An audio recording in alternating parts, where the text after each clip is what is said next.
Test yourself, test your rules. You're going to go against the best of the best in a controlled environment. So there's a little bit of, player safety added to this. And so, it'll be a lot of reps. It'll basically be a full game for our ones tomorrow. And so that'll allow them.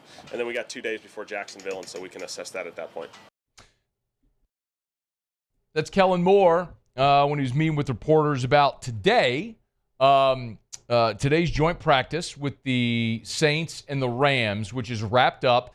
About 1 hour from right now, Ross Jackson is going to join us. Ross, of course, has been out there in L.A. with the Saints for as long as they've been out there. He was at the joint practices today.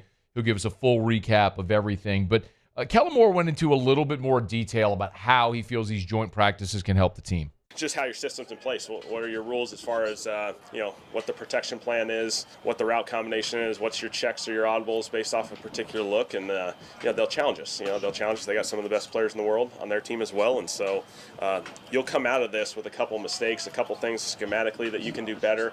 Guys like Kelvin will get a chance to play against some, really good edge rushers in our league, just get different exposure. He's played Chase and Cam and Grando for a little while, and so now he gets another exposure, so it's great for everyone. I love the idea of joint practices. So often the joint practices are you'll hear coaches and players say sometimes the joint practices are even more beneficial than the preseason games themselves because just of what Kellen Moore said there. You get a lot of one-on-one work. Ones-on-ones work, I should say, is a better way to say it. A couple of other things that Kellen Moore talked about that I thought really interesting. The running back spot's one we're watching very closely. Kendre Miller, in limited action on Sunday, showed some explosiveness, especially on the kickoff return. The disappointing part is we're not getting to see Devin Neal, the rookie out of Kansas, the 6th-round draft pick, who leading rusher in Kansas history. And I think everybody's been really high on, but the unfortunate soft tissue injury that's going to keep him out for a little bit here. Kellen Moore gave an update on Devin Neal. It happens. Obviously, the medical part of this is really important. We can't have setbacks, and so we got to do the recovery process the right way. I think he's on an excellent plan. He's building the right way. We like where he's heading. So far on the field, he's done an excellent job, and so we'll just see how it takes course.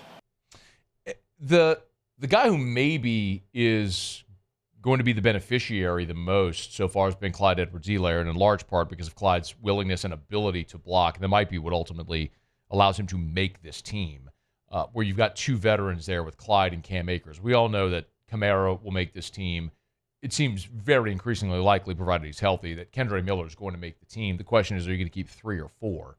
And if that third back is a veteran, is it Cam Akers, is it Clyde? Well, I think we're all selfishly very, very much pulling for Clyde Edwards-Helaire, the local guy, the LSU guy.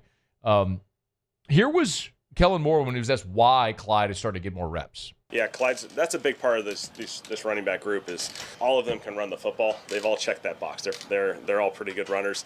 They all, fortunate for us, all of them have the ability to catch the football. The protection thing is really, really hard for these running backs. These linebackers blitz really, really well in this league. Our group, certainly led by DeMario, is the best in the business at that, and so it's really challenging for these guys. They got to have really good eyes. They have to understand what the O-line's protection responsibilities are. It's a challenge, and so Clyde definitely has taken some steps. He did an awesome job on Sunday against the Chargers. He had some excellent on the touchdown throw. He goes up there and steps up and blocks the linebacker. It's big-time football by him. One thing for me to say it, it's another when the head coach of the team says it. And listen, I have watched Clyde play since he was 14 years old. This isn't it's not a back pat or anything like that. I happen to be calling the Catholic High games when he played there. And Clyde was the first ever freshman ever to play varsity at Catholic High. And the first touch of his high school career, they were playing Parkview Baptist at Parkview. I'm sorry, it was at Olympia Stadium. And he returned a punt for a touchdown on his first touch of his high school career. You heard Kellen Moore say it. Like, all of the guys can run. If you're at this level of football, all of the guys know what to do with the balls in their hand. They can all run. Like, Clyde has that. We saw it in high school. We saw it at LSU. It's why he's a first-round pick. We've seen it in the NFL. The guy's won a Super Bowl. He's hung around the league now for a while. Like, it's undeniable. But the thing about Clyde that's always been a differentiator, that if you go ask So Gabe Fertitta, who was the offensive coordinator, then the head coach at Catholic, who went to Louisville and Florida State, and now is the offensive coordinator at Nichols. If I had Gabe sitting right here next to me, and I know Gabe well and he's awesome, and I asked Gabe about Clyde and the differentiator, he'd tell you his lower body strength, and we've seen that throughout his running style. His ability to, despite the fact that he's a smaller guy, it's his lower body. He can move a pile despite the fact that he's a smaller guy. High and tight, ball security, blocking ability. Like, those things define Clyde, I think, as a player. He runs stronger than you think. He never fumbles, and he can block. Because the other part of it is what Kellen Moore said. At this level, all the guys can run. They're all fast and athletic and twitchy and move, and like, you're an NFL running back. Of course you can. Like, are we really differentiating between 4, 5, 6, and 4, 4, 9?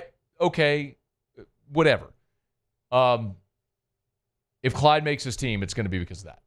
And Kellen Moore, by the way, this may not mean anything to you, but like, when I look at the audio sheet of Kellen Moore's answers to questions, 14 seconds, 16 seconds, 10 seconds, 15 seconds, 17 seconds, there's one that's 36 seconds.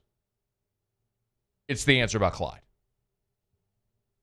When a coach who never says anything finally says something, take note, because it matters. Like, at this point, I would give Clyde a significant advantage to make the team because of that.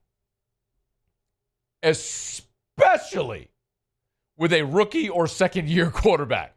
You got a back that can help protect that dude where bullets are flying fast? Yeah. At this point, I'd be surprised if Clyde did make the team. Hey, thanks so much for watching. Please leave your comments. I love to interact. And be sure to hit the red subscribe button below.